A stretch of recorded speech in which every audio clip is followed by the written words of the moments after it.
Selanjutnya, saya akan membacakan teknik debat.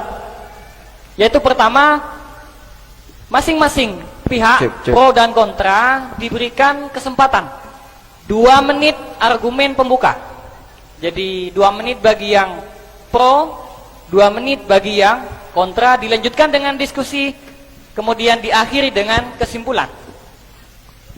Langsung saja kita mulai. 2 menit argumen pembuka dari pihak yang pro. Silakan. Bismillahirrahmanirrahim. Assalamualaikum warahmatullahi wabarakatuh. Dalam tradisi masyarakat Indonesia, ketika ada orang atau saudara kita yang meninggal dunia, itu ada sebuah tradisi kumpul-kumpul untuk mendoakan orang yang meninggal tersebut. Dasar kami melakukan tahlilan adalah Quran surat Al-Hasyr ayat 10 yang berbunyi, walladzina ja'u min ba'dihim yaquluna rabbana ighfir lana wal ikhwanina alladzina sabaquna bil iman wa la taj'al fi qulubina ghillan lil ladzina amanu rabbana innaka ra'ufur rahim. Yang pada garis besarnya di situ adalah ada anjuran untuk berdoa atau mendoakan orang yang telah meninggal, yaitu ya Tuhan kami, ampunilah kami dan dosa-dosa orang-orang yang telah meninggal mendahului kami. Berdasarkan berangkat dari ayat inilah kami melaksanakan tahlilan agar ukhuwah Islamiyah tetap terjaga antar umat Islam dan untuk mendoakan orang yang telah meninggal dunia. Ya, terima kasih. 2 menit argumen pembuka untuk yang pihak kontra. Silakan. Bismillahirrahmanirrahim. Assalamualaikum warahmatullahi wabarakatuh. Waalaikumsalam warahmatullahi. Membahas tentang tahlilan atau tradisi tahlilan. Tradisi tahlilan ialah merupakan salah satu tradisi yang dianggap baik oleh masyarakat Islam di Indonesia, khususnya kaum Nahdliyin, yang secara gamblang dan secara terang-terang bertentangan dengan syariat Islam. Kenapa? Karena tahlilan tersebut ialah merupakan salah satu paling buruknya perkara dan merupakan bid'ah. Dalam hadisnya Rasulullah sallallahu alaihi wasallam, "Ala wa iyyakum wa muhdatsatil umur, fa inna syarral umuri muhdatsatuha. Wa kullu muhdatsatin bid'ah wa kullu bid'atin dhalalah wa kullu dhalalatin finnar." Yang maknanya tahlilan tersebut ialah merupakan paling buruknya perkara, karena paling buruknya perkara di dalam hadis tersebut ialah perkara yang dibuat-buat, dan perkara yang dibuat-buat tersebut termasuk adalah bid'ah. Jadi tahlilan adalah bid'ah. Nah, dan setiap bid'ah adalah sesat. Lah masalahnya yang terakhirnya ini yang gak enak, Mas. Nah, dan setiap kesesatan ialah dimasukkan ke dalam neraka. Jadi kesimpulannya adalah barang siapa yang melaksanakan tahlilan atau orang-orang yang mendukung tahlilan, maka semua orang tersebut akan dimasukkan ke dalam neraka.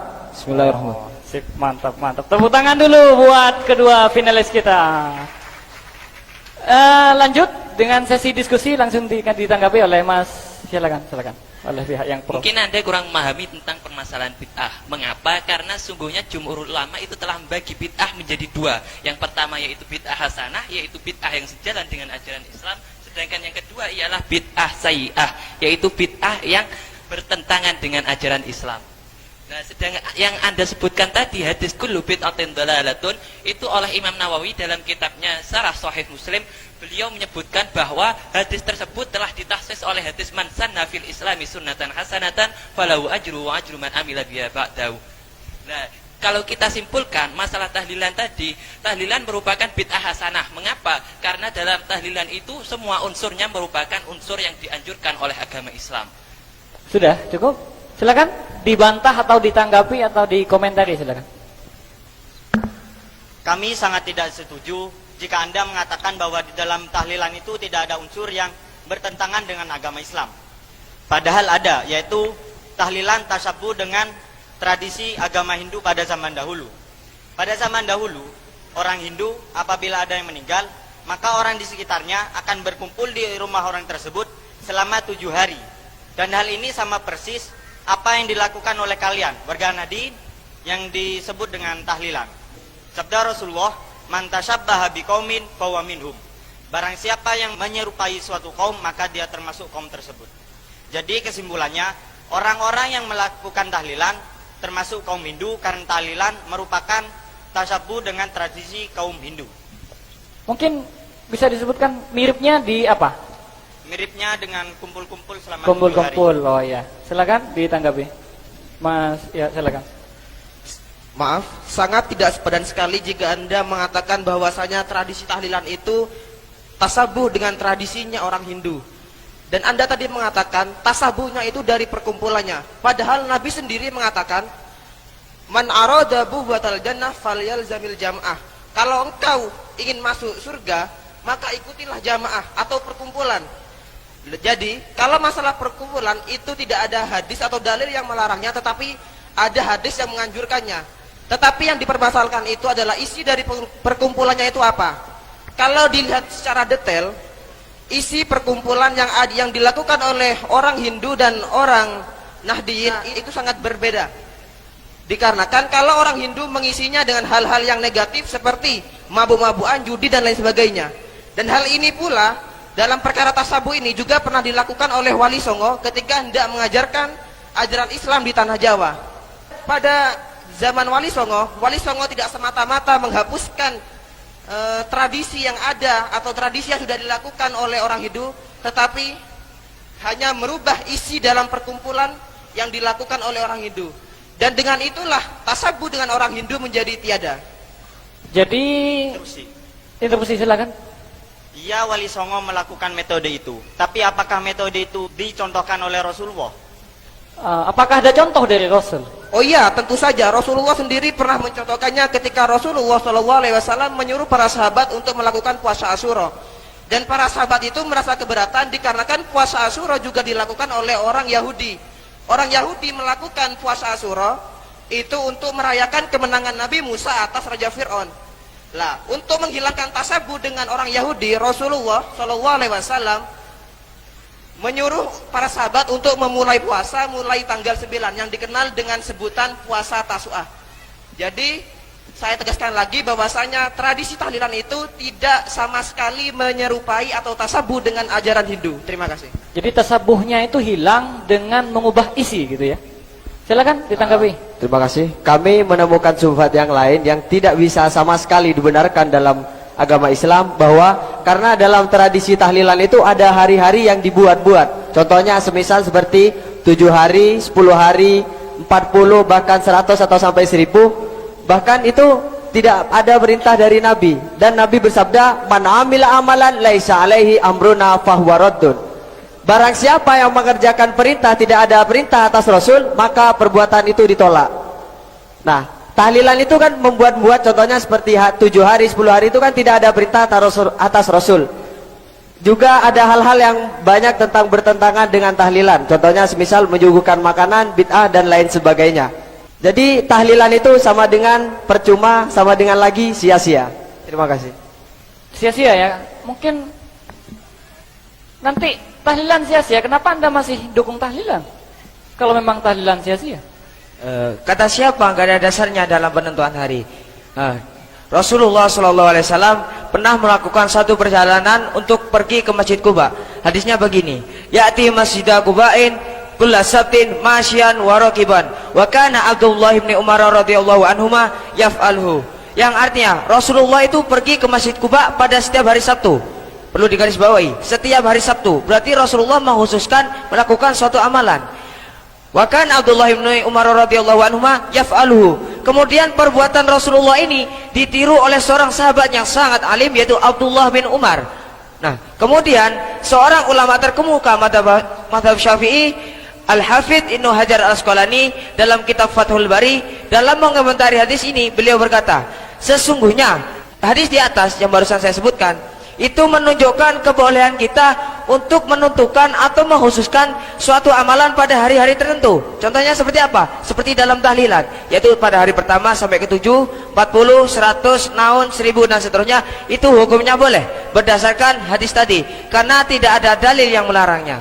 Kalau masalah tentang tahlilan sia-sia itu, kata siapa tahlilan sia-sia? Kan tadi sudah kami sampaikan bahwa tahlilan itu tidak sia-sia, sudah ada dasarnya semua dari Al-Quran, Al-Hadis, Al-Ijma' maupun Al-Qiyas. oh iya, monggo. Jadi tidak sia-sia, ada dalilnya semua. Masih mau dibantah lagi? Mungkin saudara-saudara ini masih bisa ya memaksakan suatu dalil, melaksanakan sebuah dalil dikait-kaitan dengan tradisi yang ada di dalam tahlilan, itu mungkin masih bisa. Tapi dengan yang satu ini, kami menemukan sebuah ibarah atau syubhat bahwasanya tahlilan itu sangat melenceng dari ajaran Islam, Mas. Sudah jauh. Di dalam sebuah hadis Rasulullah bersabda, "Ij'alu li Ali Ja'farin ta'aman, fa innahu qad ja'ahum amrun yasghuluhum." yang maknanya buatkanlah makanan untuk keluarga Ja'far karena sesungguhnya keluarga Ja'far tersebut sedang terkena musibah. Nah, sedangkan prakteknya di dalam tradisi tahlilan di Indonesia kaum Nahdien itu malah orang yang sahibul musibah, oleh yang terkena musibah itu harus memberikan makanan kepada orang yang bertakziah. Padahal yang dibenarkan oleh agama itu, saudara, itu aslinya orang yang bertakziah tersebut yang harus memberikan makanan kepada si sahibul musibah. Jadi logikanya si sahibul musibah itu sudah jatuh tertimpa tangga, sudah tenggelam masih dimakan paus. Jadi ya itu gimana Anda mengomentar itu, Mas? Jadi orang yang meninggal sudah ditinggal keluarga, sudah harus memberi makan kepada orang yang datang ya. Jadi bertentangan dengan hadis tersebut ya. Ya, berikan pendapat yang sangat mepet, jangan pendapat yang jauh tadi. Mungkin tepuk tangan dulu buat finalis kita, biar lebih seru. Nah, jadi ini menanggapi ini bertentangan dengan sebuah hadis tadi. Silakan ditanggapi. Maaf Mas, Anda mungkin kurang memahami apa yang terjadi konteksnya di Indonesia ini. Mengapa? Karena setiap ada orang meninggal di Indonesia, pasti ada orang yang bertakziah. Dan orang yang bertakziah itu membawa bentuk makanan yang masih dalam keadaan mentah. Nah, Iya. ketika itu diberikan kepada keluarga si mayit yang oleh kemudian keluarga mayit mengolahnya dan diberikan kembali kepada orang yang bertahlilan untuk dimakan bersama. Jadi kalau Anda membantah dengan hadis ij'alu li ali Ja'farin ta'aman itu sebenarnya sesuai, bukan bertentangan. Jadi sesuai ya, nggak bertentangan. Oh, Instruksi. silakan. Kemudian bagaimana, Mas? Sebagaimana yang sudah kami pelajari tadi malam di kitab I'anatul Talibin, di kitabnya kaum Nahdien, kitabnya kaum ulama-ulama Ahlus Sunnah yang biasa dipelajari di pondok-pondok jenengan-jenengan semua ini, yang berbunyi takbirnya itu ma yaf'aluhun nasu minal ijtima'i inda ahlil mayyiti wa sun'it ta'ami minal bida'il munkara. Lah yang maknanya apa yang dilakukan oleh manusia berupa berkumpul di rumah keluarga seperti tahlilan, kemudian si keluarga sahibul musibah tersebut menyediakan makanan, itu termasuk perbuatan bid'ah yang mungkar, bida'il munkara. Lah bagaimana? Ini kitabnya jenengan-jenengan sendiri bilang gini. Ini gimana? Masa sampean masih mau menyangkal kitab sampean sendiri? Oh, di dalam I'anatul Talibin bid'ah mungkar itu ya. Maaf Mas, Anda tadi dalam bacaan takbir itu kurang lengkap. Mengapa? Karena di situ ada terusannya, yaitu apabila iya, terus. kita sebut menyuguhkan makanan itu bid'ah mungkaroh, di situ ilatnya adalah ingkara mimma limayyitin au mimma limahjurin. Yaitu ketika diambil dari harta si mayit atau dari anak yatim yang masih ditahan untuk mentasarufkannya. Tapi kenyataannya tidak. Mengapa? Karena yang disuguhkan kepada orang yang bertahlilan itu berasal dari pentakziah yang bawa makanan masih dalam bentuk mentah. Jadi ilatnya sudah hilang ya. Ya, ilatnya sudah hilang dan itu sesuai dengan kaidah fikih yang berbunyi al-hukmu yaduru ma illati wujudan wa adaman. Yaitu hukum fikih itu selalu berputar dengan ada tidaknya suatu ilat. Jadi boleh ya, bukan bid'ah mungkar ya. Nah, itulah ilatnya. Tahlilan itu tidak memperhatikan kondisi perekonomian di Indonesia. Kemudian ya selanjutnya. Silakan ditanggapi Mas Husain. Ada subhat yang lain yang menyebabkan tahlilan itu benar-benar dihapuskan dalam tradisi Indonesia, yaitu masalah pahala bacaan yang dihadiahkan untuk orang yang telah meninggal. Quran surat An-Najm ayat 39, wa alaisa lil insani illa ma sa'a, yang artinya seseorang tidak akan mendapatkan kecuali apa yang dia usahakan, kecuali apa yang dia kerjakan. Jadi pahala yang dibaca orang-orang yang tahlilan itu tidak akan sampai kepada orang yang telah meninggal berdasarkan ayat tersebut. Oh, berdasarkan Al-Quran, pahala yang kita baca tidak akan nyampe ya. Ini nggak nyampe Mas, silakan. Buat apa ketahlilan kalau memang nggak nyampe? Silakan ditanggapi. Memang benar ayat yang Anda bacakan tadi, bahwasanya manusia itu tidak akan memperoleh sesuatu kecuali apa yang diusahakannya sendiri. Tetapi Ibnu Qayyim Al-Jauziyah, murid dari Ibnu Taimiyah, ulama yang Anda ikuti, menjelaskan atau menulis dalam kitabnya, dalam kitab Ar-Ruh halaman 146, bahwasanya di sana jawaban yang paling tepat untuk Quran surat An-Najm ayat 39 adalah ketika seseorang itu hidup lalu dia berbuat baik pada kerabatnya dan berbuat baik pada sanak keluarganya, tetangganya, familinya, dan ketika dia meninggal lalu sanak dan familinya itu mengirimkan pahala bacaan doa kepada dia, itu akan nyampe dikarenakan itu adalah buah hasil dari jerih payahnya ketika masih hidup. Jadi tidak ada bertentangan. Jadi tidak ada unsur yang bertentangan dengan surat Quran An-Najm, dengan Quran surat An-Najm ayat 39. Oh, interupsi silakan. Coba Anda buka kitab tafsir Ibnu Katsir. Di sana Imam Syafi'i mengomentari ayat tersebut. Nah, komentarnya adalah pahala bacaan yang dihadiahkan untuk orang yang telah meninggal itu tidak akan sampai. Lah ini yang berkata adalah Imam Syafi'i. Imam Syafi'i. Oh, imamnya Imam panutan Ahlussunnah kalian ya? sendiri. Dibilangin imamnya tidak mau. Oh. Imam Syafi'i, imam kaum ini mayoritas NU ya. Ini juga pembela tahlil orang NU. Jadi imamnya orang NU mengatakan itu nggak nyampe, Mas. Silakan.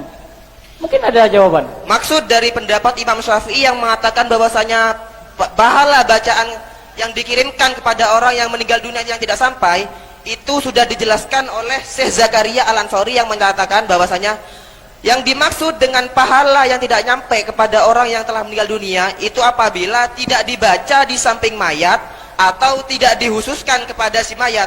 Tetapi dalam kenyataannya di akhir tradisi tahlilan selalu ada ungkapan kata yang selalu dihususkan kepada si mayit yang teringkas dalam kata-kata Allahumma ausil sawaba ma qara'na.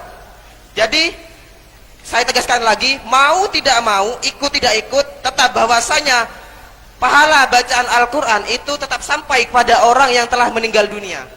Oh, tepuk tangan dulu bagi finalis kita. Biar lebih seru, kita kasih kesempatan untuk masing-masing pihak untuk menyimpulkan argumen dari pertama hingga akhir. Untuk silakan kepada pihak kontra dulu, saya kasih kesempatan untuk menyimpulkan. Cek. Terima kasih. Kami tetap berpegang teguh terhadap apa yang diargumentasikan oleh kami tadi, karena berdasarkan Al-Hadis dan Al-Quran bahwa tahlilan itu tidak benar. Karena terhadap syubhat yang tidak dapat dibenarkan dan masih ada ilat-ilat yang atau syubhat-syubhat yang lain. Contohnya seperti menyuguhkan makanan tidak pernah dilakukan oleh Nabi, tasyabuh dengan orang Hindu dan lain sebagainya. Untuk itu mari umat Islam yang ada di Indonesia ini bersatu untuk menghapus bid'ah dan menghidupkan sunnah. Jadi secara mutlak tahlilan itu harus dihapuskan di Indonesia ini. Terima kasih. Kemudian kesempatan kedua untuk menyimpulkan kepada pihak yang pro. Baik, terima kasih moderator. Berdasarkan dialog yang sudah kita rembukan barusan, tidak ada satupun dalil dari kami yang bisa Anda bantahkan dan tidak bisa Anda patahkan. Jadi kami tetap pada pendirian kami, tahlilan itu harus dilakukan, bahkan kalau perlu wajib untuk menjaga ukhuwah Islamiyah di Indonesia ini. Karena sudah sesuai dengan konteks Al-Quran, As-Sunnah, Al-Ijma', Al-Qiyas. Al-aslu fil asya'i al-ibahatu hatta yadulla dalilu ala tahrimi. Hukum asal dari sesuatu itu boleh sampai ada dalil yang melarangnya. Kenyataannya tahlilan tidak ada dalil yang melarangnya, justru menguatkan semuanya. A'angdantahum am lam tundirhum la yu'minun. Percuma kami ngomong kepada Anda karena hati Anda telah tertutup. Terima kasih.